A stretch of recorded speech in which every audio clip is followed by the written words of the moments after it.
We all know Scratch is the best boy, but is he the best on the battlefield? Well, today I attempt to beat Baldur's Gate 3 on Tactician difficulty with only Scratch. This means the only creature I control that can deal damage in the entire game is Scratch.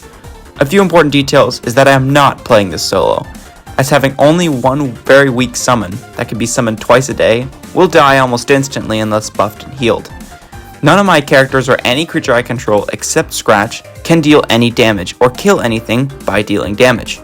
Even if it's shoving, even if it's in a cutscene, Scratch is the only one allowed to do that. If he dies or is incapable of being summoned, I cannot deal any damage and must flee combat immediately. I created my character, a gold dragonborn Dark Urge wizard named the Scratch Urge, but I completely goofed up and set up OBS wrong, and it didn't capture character creation in half of the Nautiloid. This is what it looked like until then. The first problem, literally surviving and gaining experience to even reach Scratch without being able to deal any damage. We gunned it past every fight on the Nautiloid to reach the transponder to send us into Act 1. I woke up on a beach, got what little XP I could from recruiting companions, and couldn't even attack the injured Mind Flayer. Our recruiting got us to level 2, where we picked up the Abjuration subclass for Arcane Ward. Then we assembled our party to reach Scratch. We needed to get him as soon as possible in order to do any fight encounters, so we immediately headed for the Emerald Grove fight. This fight has allies, and I had Shadowheart precast Sanctuary on me and went in alone. This fight has a large number of enemies that once they finish the adventures, will target any characters that are near. I initiated the fight and just spent my turn casting Blade Ward on myself. I don't know why I did this, as I had a 10-turn Sanctuary active, but don't worry about that. I stood near one of the trackers and watched as the adventurers hit their attacks, killed goblins. By the end, only Remeria had died, and because I was present, I obtained all the XP from it. I entered the grove to do some shopping, and then headed along the road towards Scratch, where we snagged a tadpole from the dead true soul before encountering him. Thankfully, I didn't fail the rolls to get Scratch to join our camp, and now I had to wait until Scratch gives us his ball, the cutscene that grants us the ability to summon him. To pass the time, I went around following a guide to reach level 4 in under 20 minutes, mainly by talking my way out of combat encounters that Scratch could never win. The first night, however, I was visited by Alfira because I had the Dark Urge origin. You might argue that it breaks the rules, but the combat log says Alfira succumbed to death, and that we took no action to cause this. I just disguised Shadowheart as a drow, and scared some goblins to reach level 3. I also made sure to make a deal with Lump and the Ogres, get our eye removed from Ethel because it gives us the experience for defeating her, and save Counselor Floric from Joaquin's Rest. I basically did any quest that didn't involve me killing anything, and after parlaying with the Gith and talking to some people in the Emerald Grove, we reached level 4, where I make sure to pick up Hold Person and Enlarge, as well as increasing his intelligence to 18. I also give Astarion the Alert feat, which would be very important later. We headed into the swamp to complete Kaga's quest, and I sent Astarion in alone with an invisibility potion. I had him read the letter and let himself be killed by the woads and mephits because he's revivable, and we cannot kill anything. We convinced Kaga to turn against the Shadow Druids, and with a few spells to slow them down, we were victorious. We also made sure to steal the idol afterwards to get the Ring of Protection from Mole before immediately stealing it back from her. We went to camp where Scratch finally gave us his ball, which allowed us to summon him once per short rest. Scratch is very weak, having only 12 AC and a mere 5 hit points at level 1, so it's time to assemble his entourage. I respect Karlach into Paladin for Bless and Shield of Faith, while I consume 2 tadpoles to get access to Shield of Thralls for a nice 10 temporary HP, as well as giving him Mage Armor and Warding Bond, which brought his AC to 18. I also had Shadowheart become a Life Cleric to give Scratch aid and make her healing more powerful. For some reason, I kept Astarion as a rogue to steal things, not realizing he's basically useless as a rogue well in combat. I realized my mistake later. Now that I could actually deal damage, I tried to stop the Bugbear Assassin and was finally able to have a fight. I used Hold Person to paralyze the Bugbear and Taja's Hideous Laughter to keep the Bugbear from ever getting a turn, and have Scratch slowly bite the Bugbear to death. In order to win any fight with Scratch, it would have to be against 1 or 2 enemies, and the Goblin camp awaited. Before taking on the leaders, I first stole everything I could from Royal Moonglow, and raided her stash of smoke powder barrels and Faerun barrels. My first target was Priestess Gut. In order to keep her from attacking us, I had Lae'zel summon a spider to bite and open the spider pit, triggering a fight with them. I had Astarion place 2 smoke powder barrels next to her, and prepared to have Scratch attack them. But I didn't even need to, because the smaller spider went and webbed her and a candle which was right next to her, which blew up, killing her in the process. The spiders were eventually killed by the other goblins, and we looted Priestess Gut's corpse for the parasite. I knew the fight against Minthara wasn't going to work, as the scrying eye there reduces all damage by 8, and Scratch can't deal more than 8 damage. So I sold off the grove to get her to leave. Dror Ragzlin was going to be much harder, as I needed the parasite he has. I placed several Firewine barrels together and an alchemist fire, and used minor illusion to lure him as well as some other goblins. I then had Scratch break an alchemist fire by biting it to kill him. There are still many goblins left, however, and we can't summon Scratch, so we leave Shadowheart to die from the goblins because withers can revive her. We proceeded back to the grove to defend it from Minthara, and have Lae'zel's spider web everything to make sure they don't spread out. It was important that none of the tiefling defenders die so that I would still be able to win, because if Scratch died, they were the only ones capable of dealing damage. Before that fight, I had my wizard learn the spell Crown of Madness to get enemies to attack each other. When the fight began, we used Crown of Madness on Scrut, the goblin boss with the highest health, which caused one of the sappers to detonate himself and set all the webs on fire. By having one of my characters keep blowing the war horn constantly, we eventually whittled down the enemies, despite only Scratch and the tieflings dealing damage. We also made sure to knock out Minthara. The second time I tried it, it worked, and we're still level 4. I grabbed the rewards in the vault and left the grove after a night of partying, which I also forgot to record. I grabbed the chest from the cave in the Risen Road and brought it back to the Zentrum, only to immediately steal it back after getting the reward. I then proceeded into the Underdark, aka Hell. This place would be the best place to reach level 5, but I wasn't even a quarter of the way there. Then I remembered there were more things to do from the Underdark, so it wasn't as hard later. I backtracked to Auntie Ethel because I wanted her hair. I entered the basement and used Crown of Madness on the Mask of Vengeance to kill the Mask of Servitude. I slowly got everyone down past the poison clouds into the hag's lair. I needed to make sure Auntie Ethel never gets a turn, or she would summon her mask slaves, and any ambush would be impossible. If I had killed her mask slaves, that would be even worse, as she'd summon tons of clones. We snuck through her lair and activated the mushroom circles, so we could get back to camp and gather several firewine and oil barrels. Then I had Astarion enter combat with Ethel alone. Because he's a rogue with the alert feat, he can go into combat first with her, and he will take his turn first. I shuffled my explosive barrels to Astarion, so he could set up an explosive barrel trap around Ethel. I then had to cast Darkness on Mayrina, so she wouldn't spot Scratch, and snuck him up to attack the alchemist fire next to the barrels, after backing Astarion away. The explosion decimated her, bringing her down to just 9 health. Because her turn was next, she immediately surrendered, and we extorted her for her hair, which I chose Intelligence. For some reason, Mayrina was hostile, so you're dead now. Now for the Underdark.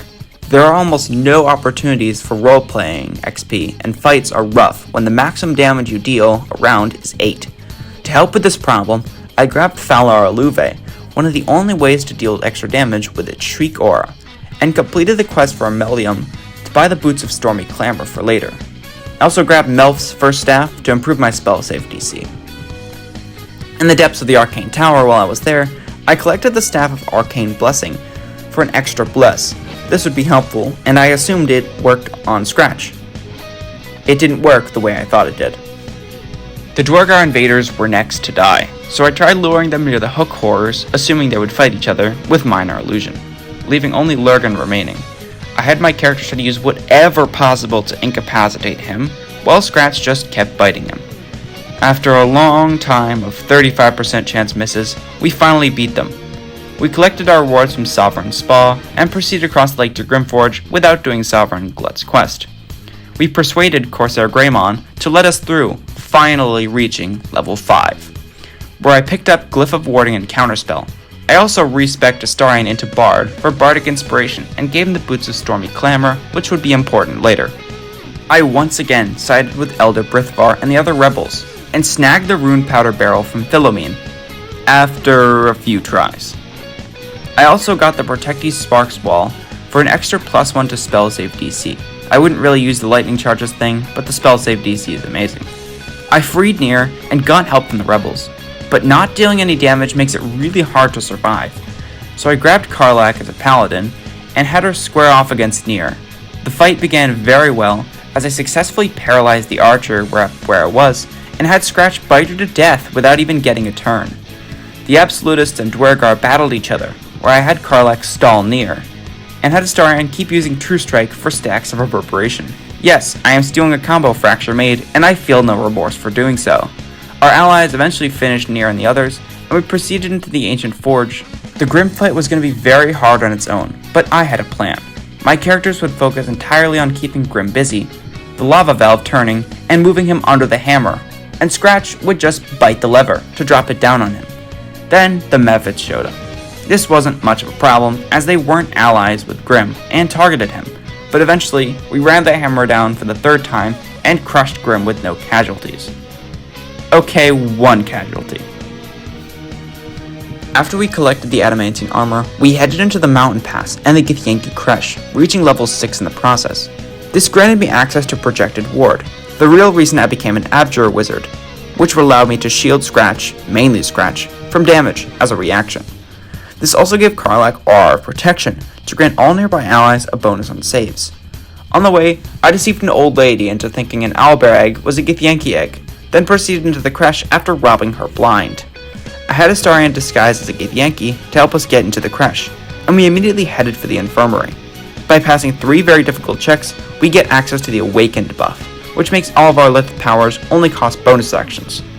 I headed to the Ketheric and gave her the artifact so I wouldn't have to kill her, and rested before the Inquisitor fight. I'm not making the same mistake I did in No Items. Before I fought the Inquisitor, I went for the Blood of Lathander, and grabbed it with the Dawnmaster's creche that I got. I needed to fight this guy for an item that he has, but an outright battle with him would literally be suicide. So I dragged a bunch of barrels and boxes together to block the passageway down to the Blood of Lathander. We began the fight by luring them over, and then blocking the door and hiding behind it. The plan was to unblock the door and lure them in one by one, incapacitate them, and have Scratch kill them. I cast Fog Cloud, which seemed to help them more than us. Everything was working alright, until the warrior jumped in and began attacking us. I used Hold Person to paralyze him, and Perilous Stakes as well. Karlach threw a haste pot at Scratch, and that allowed him to eliminate the warrior in one turn. I lured the raider into the passageway next, and then pushed him in. What I didn't realize was one of the Ardents could also get in, and having 2 enemies there at once made things so much harder, especially with the raider, given they were able to deal massive damage in a single turn. But the Scratch Urge used Color Spray, a spell I never thought I would use, and Karlach used Brand the Weak. This allowed Scratch to take out the second Ardent after getting a haste pot. After the Ardent went down, the other Ardent for some reason went into a corner and refused to come out until the fight was over.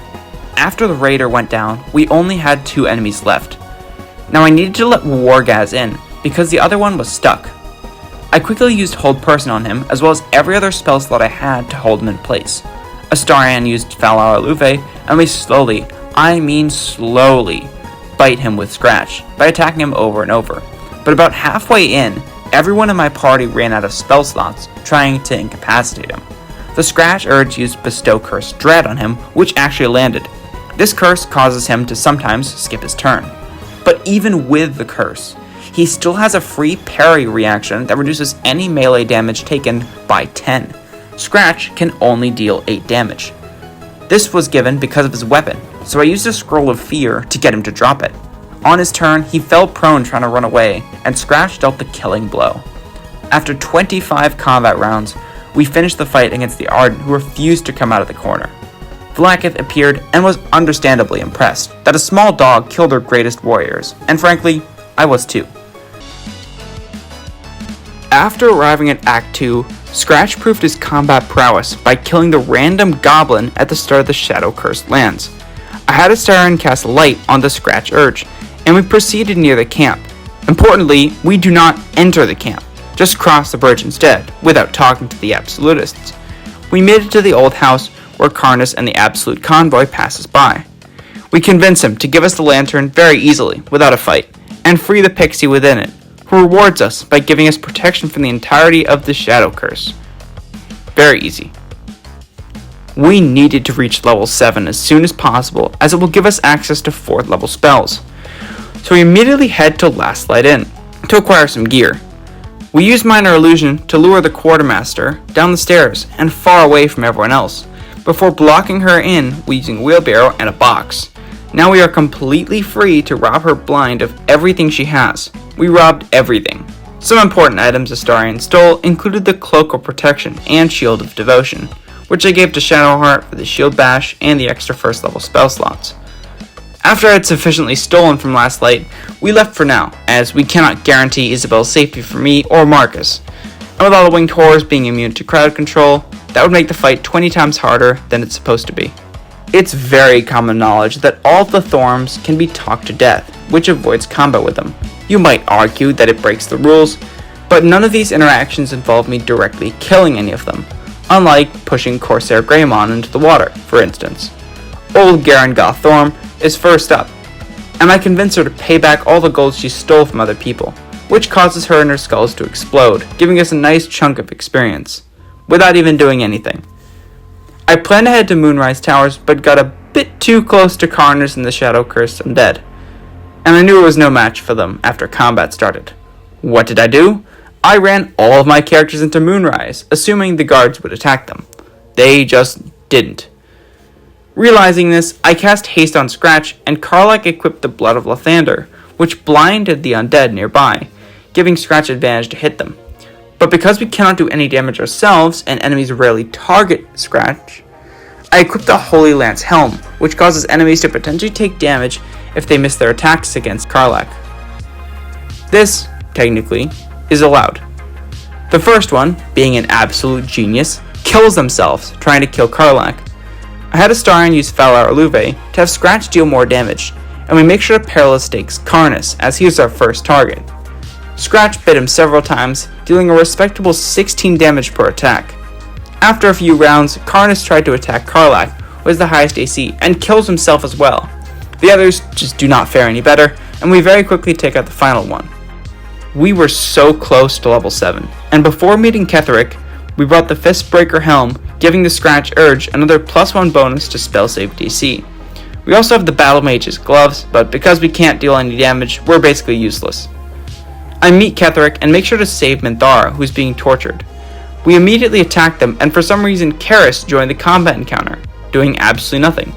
The Questioners hit us with some confusions, which causes Karlach to use Sunbeam on everyone, and Astarion to kill Scratch and the Questioner with a fireball.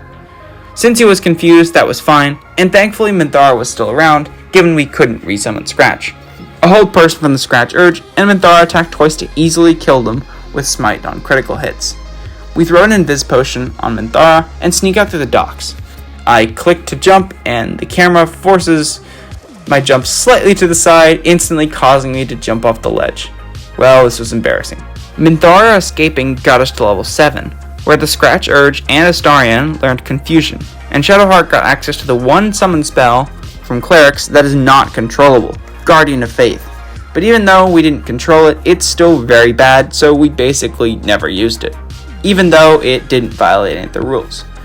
We also brought Minthara into the party for a soul branding ability to buff Scratch damage, not realizing it works only on weapon attacks. I wanted to reach level 8 before Ketheric, which I doubted was possible. In order to get experience, I decided to help the tieflings and gnomes in the prisons. But before that, I went over to the Waning Moon to speak to Thisbald Thorm. Because we are a wizard and thus don't have very good dexterity or charisma, I equipped the Gloves of Dexterity to give me a bonus to sleight of hand checks. I had Astarion use some bardic inspiration and a few inspiration dice to delight the bartender. Bartender? Next up is the House of Healing, and I make sure to pre-buff Scratch in case I have to fight, because I have notoriously failed at not fighting Malice Thorm. I failed 2 of the checks, but thankfully I am able to convince Malice to volunteer to be the next subject on his class, and he dies as a result. I really want level 8, so I come up with a way to deal with some of the guards at Moonrise, especially given they are not linked to each other. I would use hold person on an enemy and peril stakes on that same enemy to ensure Scratch dealt a massive amount of damage in just one turn. If that enemy failed the save against hold person, Scratch could easily kill them. I spent hours, hours, clearing out the entirety of Moonrise towers. I don't even want to know how long it took. But even after clearing out all of the towers, I was still shy of level 8. Next up on my list was the Shadow Cursed Koatoa, because their attack bonus is absolutely awful, and they give tons of experience for defeating them. I had all my companions on the high ground before the battle started, and had Karlach re-equip the Blood of Lathander, which can blind any Koatoa that get close because they can't roll a save. Minthara also used Drow Magic Fairy Fire to give Scratch advantage on every attack roll. Now there were a couple of Koatoa chiefs that were really strong, but I had the idea to use Confusion on all of them to hopefully have them attack each other. This did work somewhat, as some of the enemies just passed their turns, but almost all of them were still able to attack Scratch, and I even needed to bring Karlach up front for an emergency aid cast on him to keep him alive, and Minthara used Heroism on him. After we eliminated the warriors in under 30 combat rounds, the remaining archers weren't much of a challenge, and eventually we leveled up to level 8 by defeating them. I made sure to have everyone increase their spellcasting ability score to 20, and have Scratch Urge eat Auntie Ethel's hair, which also increases intelligence to 20. Now that the party was level 8, we entered the Thorm Mausoleum to complete Shar's trials, but before that, we need Big Boy Balthazar dead, because both the fight in his chambers and in the Shadowfell are completely impossible, as he is immune to any of my crowd control abilities, as are his undead. So I temporarily grabbed Gale, who we haven't been using, to cast the knock on the door, and open it, merging the two combats. At first, I avoided fighting until I realized I wouldn't get any XP from him, so I tried to save him, but it was already too late. So no XP from Balthazar, but we don't have to fight him later, so that's a bonus. After Balthazar died, we fled the battle, then proceeded to the trials of Shar. Nope, I just used the fly trick from my itemless challenge to bypass having to do any of them. Despite that, there were still two things that we needed to do. The first was getting the Spear of Night in order to stop Shadowheart from leaving our party. The second thing was freeing Yrgir from his contract, so we wouldn't have to convince him in Act 3. With all that done, we ventured into the Shadowfell and freed the Night Song to begin the assault on Moonrise Towers. Thankfully, because we cleared it out earlier, there were only Lincel and the 3 gnolls, who were easily dealt by my allies. This was because I just completely forgot to check the kitchen for anyone. I held off on bringing Jaheira with me because I didn't want her to die. She can enter her panther form and stay invisible the whole time. We confronted Ketheric and tried to persuade him into surrendering. Unfortunately, we failed the second check and combat begins. We buff Scratch and immediately haste Dame Aelin, who puts the hurt on Ketheric extremely fast. The Crown of Madness spell, used on Sostera, prevents her from using Fireball to murder Scratch. But in just 2 turns, Ketheric runs away, and because Jaheira is a now NPC and she comes up with us, she can also help Scratch finish the remainder of Ketheric's forces very easily. After the battle, we headed into the Mind Flayer colony. There were a few things I needed to do there, including freeing Zevlor and fighting Ketheric, something I had been dreading. Since I knew enemies with lower AC would be targeted more often, I summoned some zombies for purely soaking up damage instead of Scratch taking damage. I prepared to free Zevlor and the others by dealing with the Intellect Devourers first, and that's when it happened.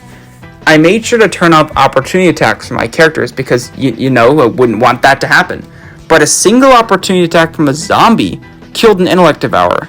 I immediately turned off opportunity attacks on the zombies because surely that zombie would die, right?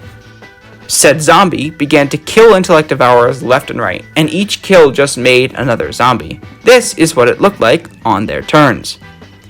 I heavily considered reloading, but that was when I realized my last save was 6 hours ago, before confronting Balthazar or even entering the Gauntlet of Shar. Unfortunately, I had to keep going, and so, in addition to doing my next challenge solo, I will also have to do it in honor mode as punishment for not turning off zombie reactions. We merged several of the other combats to increase the amount of targets for the newborn zombies to attack. Then we freed Zevlor and the others, and combat ended us at a dozen newborn zombies. What's also funny is the cutscene with Zevlor just didn't trigger, and we proceeded to head away from him. We spammed aid and buff spells on the newborn zombies, as they are perfect fodder for all the enemies in the next fight, and barely do anything. With all the buffs on Scratch possible, we had to fight Ketheric and Myrkul. Scratch isn't going to be able to do much in this fight, as Ketheric has Magical Plate, an ability that reduces all damage taken by 2, effectively reducing Scratch's damage to 1 to 6. With his massive armor class, there was also no way we were going to hit him with Scratch, so we needed to let Evelyn destroy Ketheric, because Myrkul has lower AC. I quickly haste Evelyn after freeing her, and the uncontrollable newborn zombies make quick work of the Mind Flayer, and even quicker work of the Intellect Devourers, which is fine as we cannot control them. Astarion used True Strike for Reverberation, and Shadowheart landed a blindness on Ketheric, allowing Evelyn to wreck him in 2 attacks. Ketheric turned into Myrkul, and his Reaper's Scythe ability can destroy up to 5 targets at once. It also prevents healing nearby, and gives our undead disadvantage on their attack rolls, meaning they're just running to their deaths. Thankfully, we land another blindness on Myrkul, and use Perilous Stakes on him to weaken him even further, giving him vulnerability to all damage. To weaken him even further than that, I had Menthora equip the ring, and use Exhort the Risen to cause Myrkul to drop his scythe, even at 30%. Even though Evelyn ran out of her smite attacks, her main hand attacks were dealing massive damage to Myrkul. We had him down to 13 HP, and brought Scratch into the fight area to bite Myrkul to death. We were leaving for Baldur's Gate when the Githyanki arrived to take revenge on their beloved Inquisitor being killed by Scratch in Act 1. The Scratch urged used Crown of Madness, and Shadowheart used Hold Person to isolate the others from the Jirai. I quickly make sure to paralyze her, and haste Scratch, allowing him to do some not okay damage after Perilous Stakes went off on her. We eventually take out the remaining Githyanki, and once again prove to Blackith that dogs are better than Githyanki without a doubt, even if the Githyanki are 8 levels higher. That brought us to level 9, where the Scratch Urge learned Dominate Person, a key spell for Act 3. Now Act 2 isn't done yet, and we had one slightly problematic fight ahead of us in order to reach it. Not this one, of course, Astarion just used an arrow of transposition to bypass all of the Githyanki and reach the portal on his first turn. I'm talking about the fight with the Emperor. Though we can easily haste the Emperor, so he can deal with 2 of the Githyanki, the 3rd and 4th have massive spells. Thankfully, most of them target the Intellect Devourers first. The 3rd, however, fireballs Scratch, absolutely annihilating him, because I forgot to cast Warding Bond. This leaves only the Emperor to deal with the last Githyanki, but thankfully, the haste allows him to finish him off. We make sure to accept the Emperor's offer to evolve, and rest after a massive battle that we almost lost. After reaching Act 3, we needed to do a few things. The first was to complete any starting quest and get any experience award that doesn't involve any killing. We accepted the quest from the Gur Hunters to hunt down Cazador's Czar, who was added to Scratch's hit list. We also did some small fights against lone mind flayers and weak enemies, before we set our sights on the real first target on the hit list, his brutal owner. She was very unkind to dogs, so we decided to let Scratch have his vengeance on her. We confronted her, but had a slight mix-up and accidentally summoned Scratch before the combat started. This caused Scratch to just not join the combat. On the second try, it worked, and we immediately paralyzed her. Scratch easily bit her to death, and we free the other dogs. Our first boss is defeated. After we read the bloodied note to get the quest to investigate the murders, we headed into the city, making sure not to talk to Mizora after talking to Gortash. On the way, we stole the 2 rune powder barrels and rune powder bomb from the Iron Hand gnomes. We entered the Stormshore Tabernacle and stole the Amulet of Devotion for the Scratch Urge to increase his spell save DC up to 20, which is never possible without items. We needed to kill Dolor and stop him from killing his first victim, as well as fleeing from the crime scene. Thanks to my massive spell save DC, however, Dolor was unable to resist any of my spells, and we feared, paralyzed, and had Scratch kill him very quickly, before he even got a turn. This note on his body allowed us to access into the murder tribunal, but we couldn't enter it just yet. Because I hadn't killed Isabel, I needed to kill some of the targets on the murder list to gain favor from Saravok on Chef. No problem, as Chef Rovier was just chilling in his kitchen nearby, and I placed a smoke powder bomb next to him. Scratch bit the bomb, and he and the chef was killed from the explosion. We grabbed his hand and entered the murder tribunal. We were granted access to the tribunal, and because we killed Cora as well, we could just avoid the skill check. We proceeded to the abattoir, but this was different. This time I had to kill Investigator Valeria. Not because she's annoying or anything like that, but you'll find out later. I hastened Scratch and activated the Falar Aloof Shriek aura, and began killing Valeria. At first, I wanted to give her a chance to fight back, so I lockpicked the chains and... So we tried it again, and killed Valeria to become an unholy assassin of Baal. Why did we do this? Well, the item that makes any of these boss fights at all possible is the item the Echo of Abazigal sells, the Ballast Armor. This armor grants an aura that doubles all piercing damage to hostile creatures within 5 feet of the wearer, who we chose to be Astarion. We were also given the Amulet of Baal to confront Orin, but she isn't for a while. We said our goodbyes to Saravok and headed over to Sorcerer's Sundries for some much needed items. We tell off the Roikin and jump down the tower to the lower levels. With the help of a See Invisibility scroll, we find the Weave button down to the floor below, and claim Marco Heshkir and the Robe of the Weave. These two items are massive for us, as it increases the Scratch Urge's spell save DC to 22. We descend into the Sorcerer's Vaults and claim the magic books in it, the most important being the Tharkiate Codex. Because I had access to Remove Curse, I was able to remove the curse that the book granted and get 20 temporary hit points per long rest. This also brought us to level 10. Level 10 was massive for all of my party members, getting Planar Binding for the Scratch Urge and Shadowheart, and giving half my Arcane Ward charges back every short rest. We told Dame Aelin about Lorroakan, and ran over to confront him with her. We opened the fight very good, with a Dominate person on the Lorroakan and a Planar Binding on the Water Elemental. What's important about these two spells is that the target, unless they take damage, doesn't get to repeat a save. We have Scratch getting as much damage as possible, and Lorroakan and Aelin start dishing out major damage to the others. We activate Falar Luve's Shriek for more damage. Our Arcane Ward allowed us to take very little damage, and the others were absolutely no threat to Scratch and our allies. For some reason, Lorroakan decided to jump down to the floor below and fall prone. The last Myrmidon fell, and we quickly ended the concentration on the others, who were easily vanquished by Scratch and Aelin. That's Lorroakan down, with 6 more to go. Our next set of allies was the Iron Hand Gnomes, so we descended into the Iron Throne to rescue the Gondian hostages. Well, some of them, because we can't fight the Sahuagin. We helped the Gondians before turning Red Hammer over to the Wave Servants of Umberlee. We pressed on to the Steel Watch Foundry and let Xander Tubin die, so we could use Speak with Dead on his corpse to obtain the code necessary to destroy the Steel Watch. The fight with the upstairs Bay Knights also showcases how truly viable this build is, having so much spell save DC that enemies almost always fail against being dominated or confused, even with advantage. Not only makes it easier, but also makes it not take a very long time. However, I began to wonder if they knew what we were doing, as the dominated Overseer used Blight on herself to break out of the spell. With our party fully rested, the Scratch Urge proceeded through the lower levels of the Foundry with 2 invisibility potions. We made it to the Neurocitor, where we input the code to blow up the Foundry, and get Wolbrin as an ally. Sorry Barkus, but I need allies. Our next target was Cazador, so we convinced his charmed guards to let us through to the palace, where we truly showcase how broken Scratch's damage can get. We use Sleep, Glyph of Warding, and Perilous Stakes, Haste, and Falar Lufe for 54 damage in one turn against the undead butler Godi.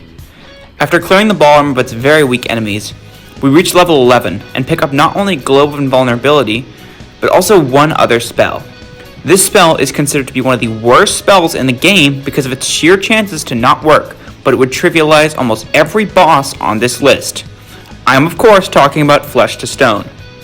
We descended to Cazador and used Daylight next to him, which dealt damage to him because of sunlight hypersensitivity. And Shadowheart used Hide, so the enemies refused to move. Our goal was to deal with all the other enemies first, but the enemies disengaged combat, and we had to come up with another way to win the battle.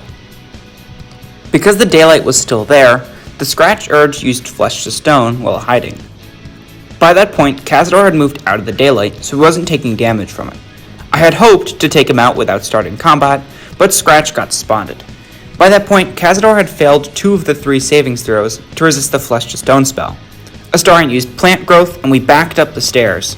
The bats were easy enough for Scratch to deal with, and I cast a dominate person on the werewolves, so they would target each other after Cazador failed his savings throw and became permanently petrified. Now that Cazador was out of the picture, Astarion cast Eyebite on Chatterteeth to stop him from using Eyebite also. And one by one, we had Scratch eliminate all of the enemies, while the dominated werewolf attacked Cazador, completely ignoring the 10 bats surrounding him. We eventually finished the fight and let Astarion ascend, mainly for the Misty Escape ability.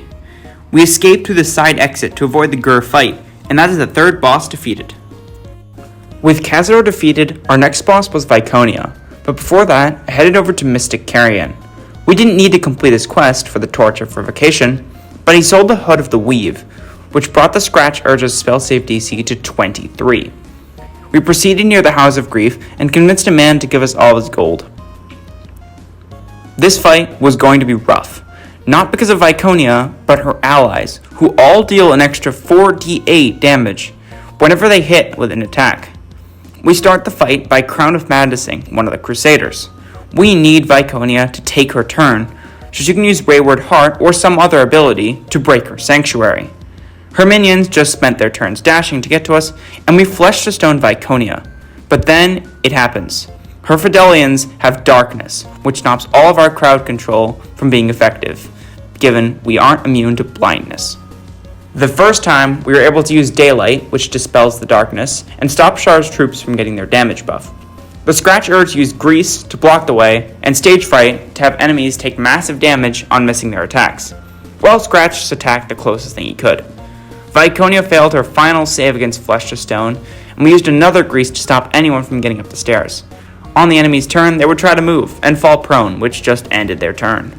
Scratch and the dominated Justiciar whittled away at the enemies, and with the help of Falar Luve's Shriek ability and Peril's stakes on the Justicar that wasn't dominated, we began to win the fight, pulling out all the stops to win using Timist Spore Grenades, Fairy Fire, and the most crucial part of the fight, a Fear spell on over half the surviving enemies. We dominated the other Crusader after the Sharans killed the first one, and the battle finally turned in our favor. We confused the enemies to fight each other, while Scratch spent his turns either hiding out of fear or biting one of the Fidelians who have very low armor class. Everyone else in combat basically spent their entire turn prone or confused, some of which were afflicted by both. We ran out of spell slots and had to tap into our limited scrolls to continue crowd controlling the dwindling but still formidable enemy count. Scratch eventually finished off the last Fidelian before taking on the excruciating task of biting Viconia to death over the tens of rounds, thanks to Scratch's very low damage, even with Aura of Murder active. On combat round 38, Scratch took out Viconia, and since she was petrified, the cutscene didn't play, allowing Scratch to finish her off for good. This is because if she is not petrified or incapacitated in some way, the cutscene will play, and we either have the option to kill Viconia, which technically isn't Scratch, or let her go, which means we don't get any of her loot. We claimed her gear and took the fourth boss off of Scratch's hit list. We also reached level 12, where I had the Scratch Urge take the Dual Wielder feat to get a second spell save DC increasing staff, bringing it up to 24. This also increased the max Arcane Ward stacks he could get at a time to 24 as well, meaning a hit of less than 48 damage on Scratch because of Warding Bond would deal no damage if used. We also gave all the other party members +2 Constitution. I needed to get the second Netherstone, so I headed over to Worm's Rock to challenge Gortash. Some potions of flying allowed us to scale the fortress very easily. Much like Viconia, Gortash is affected by almost nothing, but with 10 Constitution, it just so happens that he can be affected by literally everything, meaning there's no chance of him resisting Flesh to Stone. He became petrified without using combat after I used it, so I used a minor illusion to lure the guards over to us. On the first turn of combat, I dominated one of the Black Gauntlets and put an Iron Console to sleep. Then I snuck the other party members into an advantageous position before I began crowd controlling them. We fully buffed Scratch and have him attack the paralyzed console, dealing over 40 damage in one turn. For some reason, one of the other ones decided to shoot a grenade on the ground and basically kills himself with it. Given the Scratch Urge can keep enemies basically stun-locked forever, Scratch and the Black Gauntlet destroyed everything in sight before the Gauntlet tried to cheat the system by attacking the canisters, which blew up, to repeat the savings throw against being dominated. Eventually, the only one left was Gortash, and and once again, Scratch got to biting him, since he couldn't do anything on any of his turns. Over many rounds, Scratch bit him over and over again, and because of the aura of murder, which cancels out the resistance from flesh to stone, this allowed Scratch to kill Gortash in under 90 rounds. On his corpse was the Netherstone-studded gauntlet, which also increased the Scratcher to spell save DC to an impressive 25, and gave us the second Netherstone we needed to enter the final battle of the game. That's Gortash off of Scratch's hit list. Right after Gortash on the list was Orin. Since I hadn't killed Isabel, Orin would duel me in her Slayer form. With the Amulet of Baal, I entered the Temple of Baal before I had a difficult choice to make. I could cheese the fight with her and all of my allies, but that would mean having to deal with all of her guards and deal with Orin's constant unstoppable boon. The only other option was dueling her, but that would stop any of my allies' buff spells from being able to be cast, and if Scratch dies, it would leave him stuck at 5 health if I ever resummoned him. Ultimately, I decided to duel Orin. I started the duel with Flesh to Stone, and waited until Orin failed all of her saving throws. Then Scratch bit away at Orin, but because she was petrified, she had resistance to all damage, and I couldn't equip the ballast armor because I was a wizard.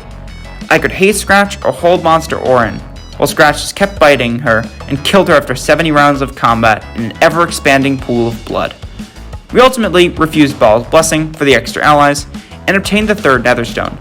But while Orin was trivial, I picked the hardest 2 bosses for last.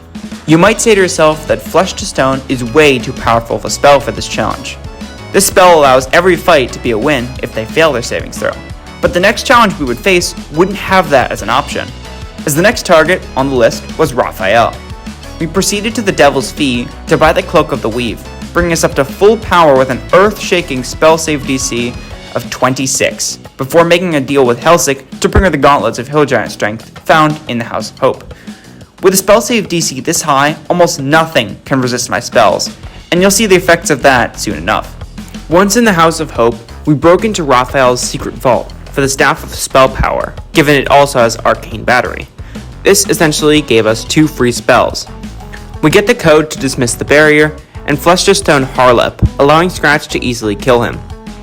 We stealthily freed Hope after getting the hammer, and summoned every single creature I could for pure cannon fodder.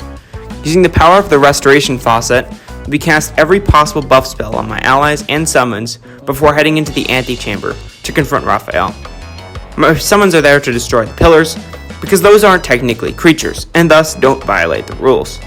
There were so many buff spells that a third of my screen was covered by them. Shadowheart even used her Divine Intervention for the legendary mace with the healing incense aura. The plan was to put a sleep glyph where Raphael and Corilla would spawn using Glyph of Warding, to hopefully rob them of the first turn in combat. We entered the portal, and Raphael chastised us. Because we helped Yrgir in Act 2, he joins us as well, without an ability check. Once the fight began, the Glyph of Warding went off, sleeping both Raphael and Corilla. We begin to use Planar Binding on 2 champions, while Yrgir kills Corilla. Then we found the most overpowered spell in the entire fight. Hope can use an action to banish a creature from her house forever, which kills them without doing any damage. Every single turn, Hope banished a champion while the Scratch urged used sleep glyphs to rob Raphael of his turns, and Black Hole to group them up. Because of his 26 spell save DC, every enemy spent their turn either seized by Planar Binding, asleep, or slowed, without being able to resist any of it. On her next turn, after banishing a second champion, Hope used Divine Intervention to give everyone back all of their spell slots, and her next 2 turns to banish the mind control champions. Meanwhile, the first major problem with this combat was first noticed. Raphael has Inevitable Resolve, which causes any negative status effect on him to last only 1 turn, which means only sleep glyphs can affect him. Yrgir, however, has lower initiative than me and higher initiative than Raphael, meaning he will attack Raphael, automatically critical hit him since he's sleeping, and wake him up.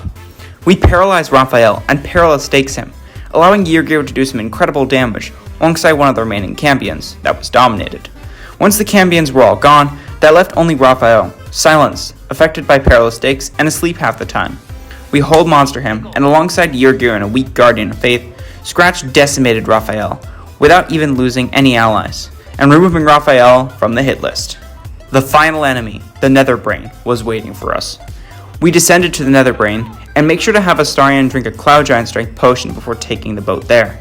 We failed every check to dominate the brain, except for the last and most important one, which reduces the brain's HP for the battle.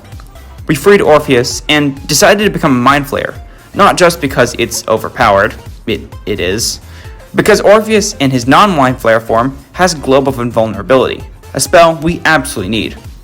We rallied our allies, chugged invisibility potions to skip every fight but the last one. As far as I know, I became a Mind Flayer for Scratch. The fight on the top of the brain was going to be very hard, so I pre-buffed with everything, and used invisibility potions to try to skip the fight, not realizing that's since been patched out. Once the fight started, we summoned our massive number of allies on the first couple turns in combat, and let them do all the work fighting the Mind Flayers. The Scratch Urge opened the portal into the brain very easily after the Emperor was destroyed, and Orpheus and all of our allies prepared to head in. But I realized not only could Scratch not enter the final fight, but once everyone entered, he would despawn. We placed a Globe of Invulnerability down and re-summoned him. Throughout the game, I had been gathering explosives of all kinds, and I had Thora place down all of them right next to the brain, along with an Alchemist Fire. Once everyone was safe in the globe, I had Scratch bite the Alchemist Fire to finish off the brain for good. But I still didn't feel like this was a true Scratch-only victory. I reloaded and attempted to beat the brain with Scratch's bites. I used Fierce Perilous Stakes on both Scratch and the brain, Haste on Scratch, Fairy Fire, and Fracture Psyche, as well as every single buff spell I could, which allowed Scratch to beat the life out of the brain with 1 round left until the game would end. Proving Scratch is not only the best boy in all of Faerun, but also the best fighter in all of Faerun, as the final target on Scratch's hit list was eliminated. If you've enjoyed, please consider liking the video and subscribing to the channel. We're trying to reach 1K subscribers, and with your help, we can. YouTube tells me 90% of you guys watching aren't subscribed yet, so concussive smash the subscribe button, will you?